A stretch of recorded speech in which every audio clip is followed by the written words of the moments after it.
جتنے ہمارے محلے میں نوجوان بچے آوارگی کرتے دکھائی دیتے ہیں۔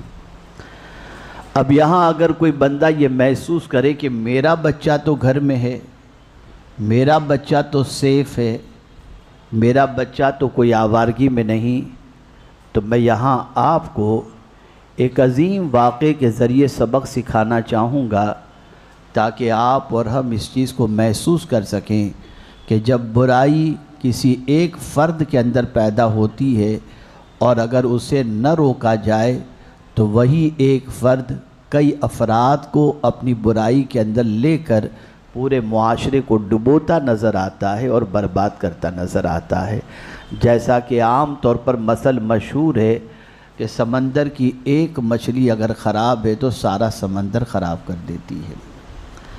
آئیے میں ایک بزرگ کا واقعہ آپ کے سامنے پیش کروں تاکہ آپ محسوس کر سکیں۔ ایک ولی کامل حج کے لیے تشریف لے گئے اور وہاں جانے کے بعد کعبے کا طواف کرتے ہوئے یہی دعا کرتے، اے اللہ میرے شہر والوں کو اچھا رکھ۔ سعی کے اندر بھی یہی دعا، اے اللہ میرے شہر والوں کو اچھا رکھ۔ صفا مروہ کی سعی میں یہی دعا، مینا میں یہی دعا، مزدلفہ میں یہی دعا، عرفات میں یہی دعا، غرض کے ہر جگہ پر ایک ہی دعا زیادہ تر وہ کرتے کہ اے اللہ میرے شہر والوں کو اچھا رکھ۔ کسی صاحب سفر نے جو ان کے ساتھ سفر کر رہا تھا اس نے پوچھا کہ حضرت آپ یہ ایک ہی دعا کیوں کر رہے ہیں اور اپنے شہر والوں کے لیے ہی دعا کیوں کر رہے ہیں؟ آپ نہ اپنے لیے دعا کرتے ہیں نہ اپنے فیملی والوں کے لیے دعا کرتے ہیں، شہر والوں کے لیے دعا اتنی کرنے کی وجہ کیا ہے؟ ارشاد فرماتے ہیں دیکھو اسی شہر کے اندر میرے بیوی بچے بھی رہتے ہیں، اگر شہر کا ایک فرد بگڑ گیا نا تو ہو سکتا ہے میرے بچے بھی اس کی لپیٹ میں آ جائیں، اس لیے میں پورے شہر کے اچھے ہونے کی دعا کرتا ہوں تاکہ سب اچھے رہیں، جس کی وجہ سے میرے بچے بھی اچھے رہیں گے۔ یہاں سے یہ مزاج ملا کہ ہم اگر خود اپنا سوچیں گے اور معاشرے میں بڑھتی ہوئی برائیوں کا سد باب نہیں کریں گے تو یہی برائی کل آ کر کے ہماری اولاد کو بھی اپنی لپیٹ میں لے سکتی ہے، یہ کوئی بعید نہیں ہے اور ایسا ہوتا ہوا آج کے معاشرے میں دیکھا جا رہا ہے۔ میرے پیارے آقا صلی اللہ علیہ وسلم کے پیارے دیوانوں، ہمارے معاشرے کے اندر صرف زنا ہی عام نہیں ہو رہا ہے، صرف لواطت ہی عام نہیں ہو رہی ہے، صرف خیانت ہی عام نہیں ہو رہی ہے، بلکہ ہمارے معاشرے کے اندر اس وقت نشہ بھی عام ہو رہا ہے، شراب بھی عام ہو رہی ہے، اور اس طریقے سے نشے کا معاملہ ہے کہ العیاذ باللہ رات کے 12 بجے کے بعد بعض محلوں کے اندر اور بعض نکڑ سے نکلنا اتنا مشکل ہوتا ہے کہ چند اوباش نوجوان جو نشے کی وجہ سے وہاں بیٹھے رہتے ہیں اور رات کی تاریکی میں نکلنے والوں کو لوٹتے بھی دکھائی دیتے ہیں اور ان کے اوپر حملہ کرتے ہوئے بھی نظر آتے ہیں۔ آپ ذرا سوچو اسلام کے اندر نشے کے بارے میں کیا چیز ہے۔ سب سے پہلے ایک بات میں آپ کو بتا دوں، زندگی بھر اسے اپنے دل و دماغ کے اندر محفوظ کر لیں۔ اسلام کے اندر 5 چیزوں کی حفاظت اللہ نے لازم قرار دی ہے۔ کتنی چیزوں کی حفاظت؟ بولیے 5۔ یہ کمپلسری ہے، آپ کو اس کی حفاظت کرنی ہے۔ نمبر 1، اپنے دین کی حفاظت کرو، یعنی کہیں سے بھی آپ کا دین آپ سے چھٹنے نہ پائے۔ دین کی حفاظت کرنا کتنا ضروری ہے؟ تو قرآن کہتا ہے یا ایھا الذین آمنوا اتقوا اللہ حق تقاتہ ولا تموتن الا وانتم مسلمون۔ اے ایمان والو اللہ سے ڈرو جیسا کہ اس سے ڈرنے کا حق ہے، نہ مرنا مگر اس حال میں کہ تم ایمان کے ساتھ اس دنیا سے جاؤ۔ دین کی حفاظت اپنی زندگی کی آخری سانس تک کرنا یہ ایک مسلمان کی ذمہ داری ہے۔ اسلام نے اس کے لیے کمپلسری قرار دیا ہے۔ دوسری چیز مال کی حفاظت۔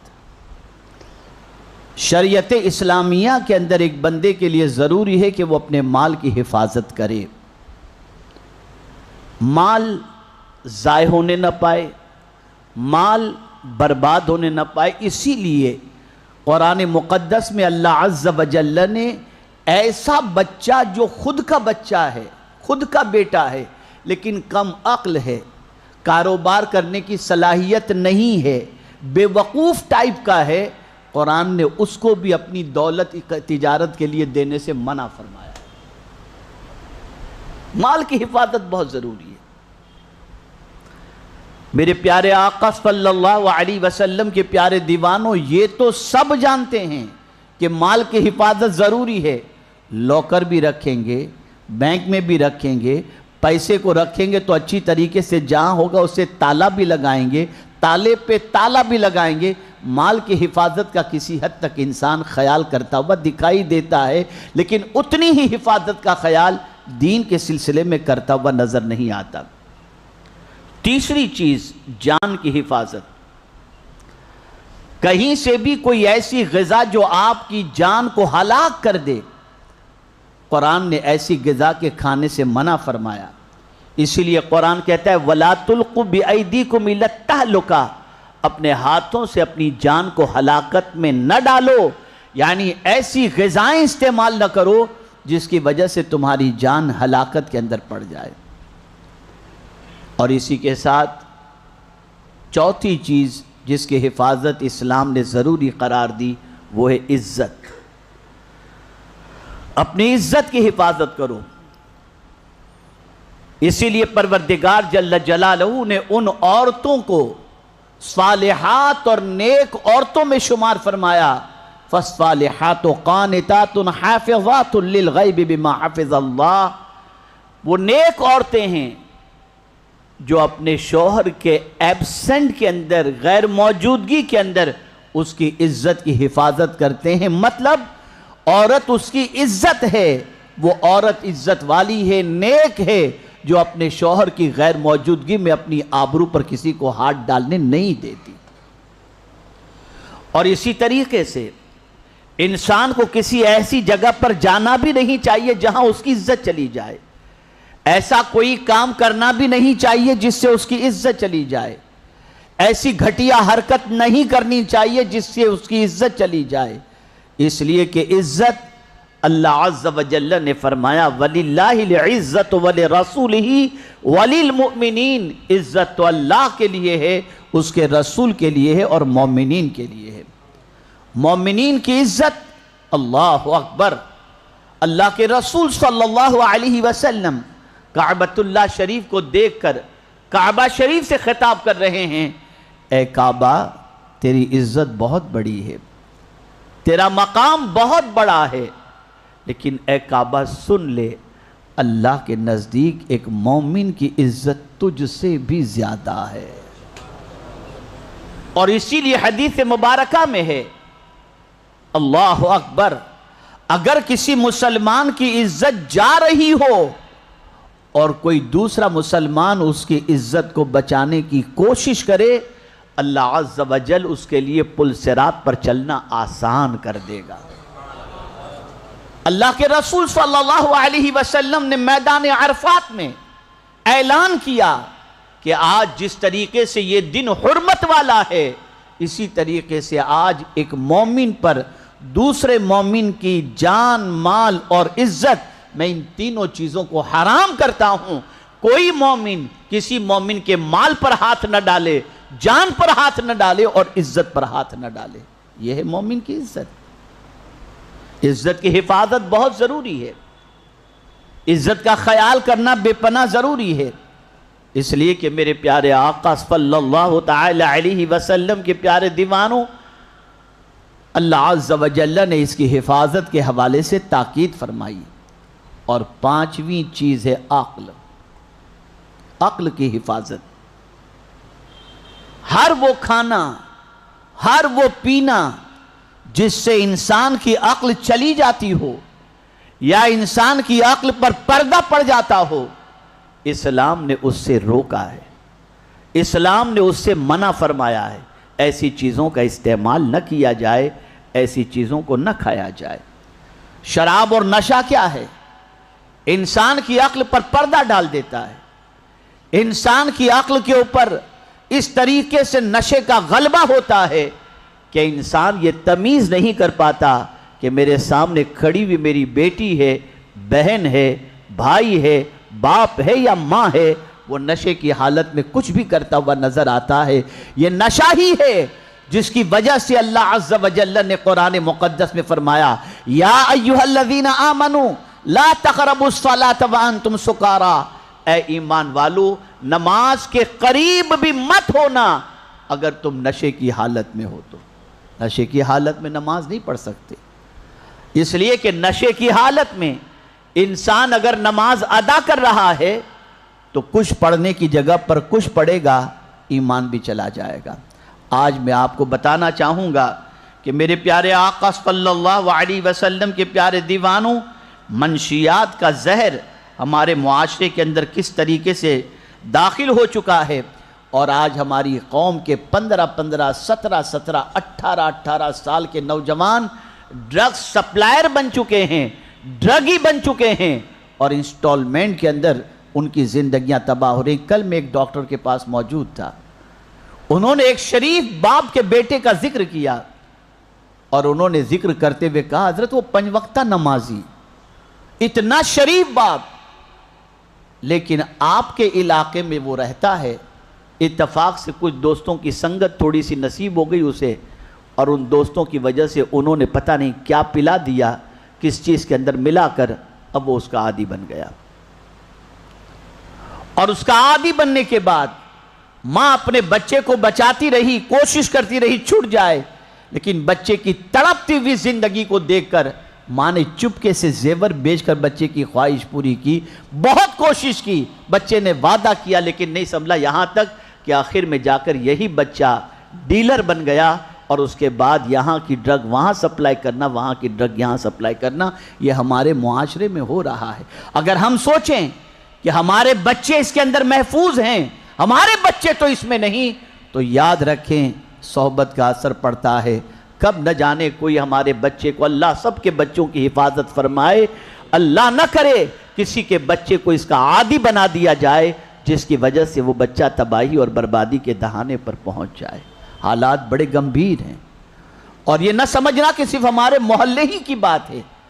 اس وقت اگر آپ دیکھیں تو 3 قسم کے لوگ نشے کے اندر گرفتار ہیں۔ ایک تو بہت زیادہ سرمایہ دار یا بالی ووڈ اور ہالی ووڈ کے لوگ ہیں، وہ نشے کے عادی ہیں، اور وہ قیمتی نشے کرتے ہیں۔ بڑی بڑی ہوٹلوں کے اندر ان کے نوجوان جا کر ادویات استعمال کرتے ہیں، اور نشے کے اندر دھت ہو کر اپنی راتوں کو گزارتے نظر آتے ہیں، یا یاشی اور اوباشی پھیلتی جا رہی ہے۔ کچھ ایسے ہیں